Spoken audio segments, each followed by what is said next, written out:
This past weekend, I started playing Starfield. I missed out on this at launch because I was just busy making videos on other games and playing other games in general. I also didn't hear good things about the game. From my point of view, the game was very divisive. Despite all this, I tried my best to stay as blind as possible to all criticisms and praise and just the contents of the game in general. I just didn't want other people's opinions putting expectations into my head. I also played this vanilla. In my opinion, vanilla is the most fair way for me to talk about this game. At least that was my mindset. I know consoles have access to mods, but they don't have access to every mod, so this is just fair. I've put about 15 hours into the game, and let me tell you, I don't think I have ever played a game that has snowballed this hard into tedium and frustration as much as Starfield did. I'm going to say this as clear as day right now just to get it out of the way. This is one of the absolute worst games I have ever had the displeasure of playing. I absolutely despise this game.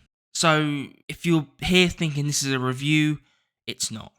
This is more of a rant based on my experience with the game. And to the Final Fantasy 16 fans I made enemies of last week, I apologise to you. Sincerely. Starfield makes Final Fantasy 16 and its DLC look like masterpieces in comparison. So where do I even begin with this? I know I said I didn't want expectations before playing, but at the same time when you play a game from a developer known for a certain style of game, you're going to have at least some expectations. And I was expecting Starfield to be a Bethesda game. But what does being a Bethesda game mean for me? Well, for me, it's a game where the quality is often debated. People say good things about the game, and then another group of people will say those same parts that they like are bad. But despite all this, the game on a foundational level is fun. And even if it's lackluster in one aspect, other aspects are usually good enough to keep you engaged. And Starfield is the complete opposite of my expectations, to the point where it's kind of unrecognizable as a Bethesda game. One thing I expect from a Bethesda game is a certain level of freedom in how you build your character.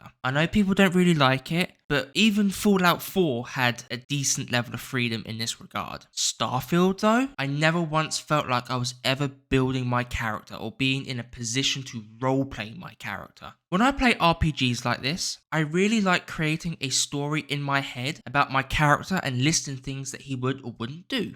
This would also dictate my playstyle. So for Starfield, I really wanted to be a no morals, gunslinging smuggler who would do anything provided he got money for it. And that went well for a little bit. That's until I started delving and understanding the skill trees and general systems. I have never ever experienced such a tedious character build system in any video game I've ever played. Pretty much everything revolves around researching before you can use it. Spacesuit mods, weapon mods, outpost crafting, etc, etc. Now, this is where the problems arise with the RPG aspect of this game. Like I said, I never felt like I was building my character, but more so focusing required perks to make any sort of progress with the game. As an example, because of the roleplay of my character as a gunslinger, I wanted access to weapon mods and crafting. But here's the problem. Weapon engineering, which is the perk that grants me access to higher rank weapon mod research, is on the second row of the science tree, which means I need at minimum 4 points total into the novice row of science to even gain access to weapon engineering. So that is 5 points or 5 levels to even get it. So you may be thinking, oh, you must get skill points from doing quests or various other activities to make it go a little bit faster. No, you do not. The only way you get skill points is by leveling up.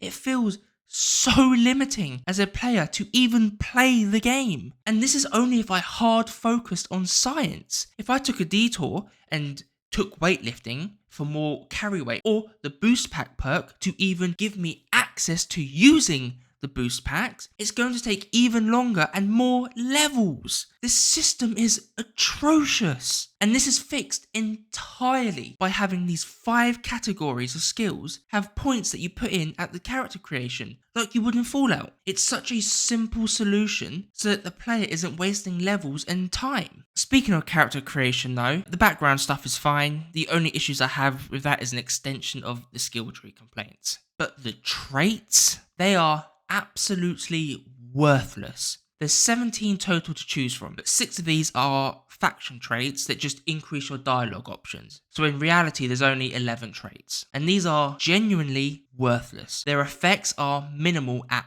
best. Here's an example. The 3 traits I took were Alien DNA, Wanted, and Extrovert. Alien DNA and Wanted are the focus here. Extrovert just reduces O2 usage if you have a companion with you. Out of these 2 traits I took, I only saw dialogue options for one of them, and that was Wanted. I essentially just sympathised with a criminal because the authorities were out to get him, and then he just pretty much ignored what I said. And then Alien DNA, the only time I saw a dialogue option for it was when I went to a medical centre and spoke to the doctor, and they offered to remove the alien DNA for 10,000 credits. These traits are trivial at best and have no real impact on the game outside of minor consequences. I feel this way for the dialogue in general, honestly. It felt like it was only yes or no, and then anything under those 2 options were just questions about the quest or that NPC. Another issue I had was that I was always over encumbered. I was always full, my ship was always full, and my companion was always full. I even tried out the outpost system to try and combat my carry weight always being full. And I just placed like 3 total structures and ran out of resources, and so I gave up. And again, to get the perk that lets me research outpost stuff is 8 points into science, meaning I would need to level 9 times minimum to even get it. By the way, speaking of the ship, it's a horrible system. With the ship being a decently large part of the game, you would expect to be able to build your own ship from scratch, right?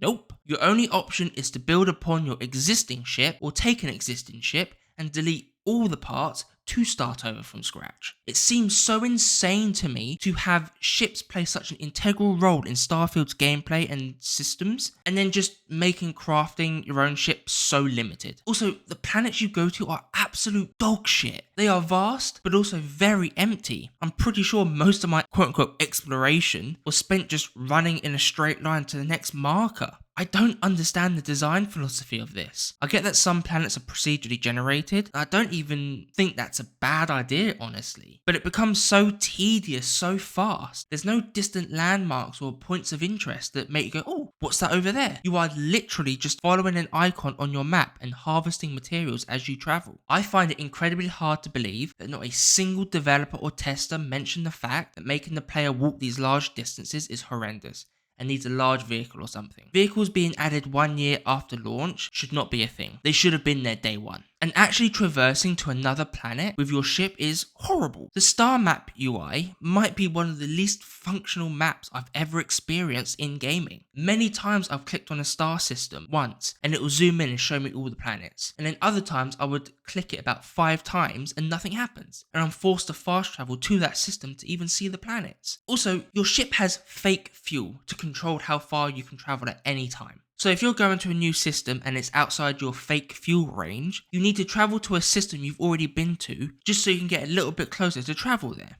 So that means you need to go through like 5 load screens just to get to a new system. It's horrible. And don't even get me started on the load screens. They are everywhere. I really thought people were exaggerating about this. As an example, if you fast travel to Sidonia on Mars, you go through a load screen, which places you outside the door. Take about 10 steps to get to the door, and then you spend another 5 seconds waiting for the door to depressurize, and then when that finishes, you open the door and you're put into another load screen. Like, come on, man, it's just so baffling to me that a game can be designed this poorly. I really do hate this game. Everything about it is an embarrassment to gaming, and even worse, an embarrassment to Bethesda. I think this game is borderline unplayable. I really do. It felt like at all times it just pushed back against how I wanted to play and beat me into submission and played how the game wanted me to. Also, please keep in mind that everything I have said here has been about the vanilla game and experience. I have no idea about mods for Starfield, I didn't even look at them. But I believe that mods should be additive to the vanilla experience and not making the base game fun and functional.